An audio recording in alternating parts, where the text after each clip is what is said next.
I am walking into the basement where my apartment is, and as I walked in, all the floors were flooded. I am now in the utility room with Charlie, who happened to be here to help me work on my van, and the sump pump is broken. Charlie, tell us what's wrong with the sump pump.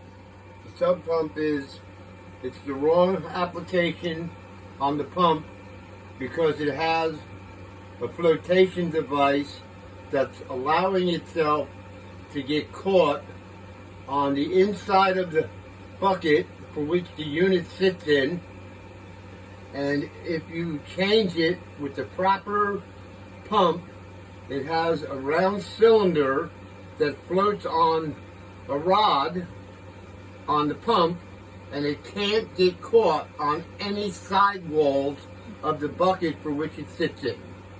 So that, my recommendation is this pump needs to be changed with the right one, because this one is wrong.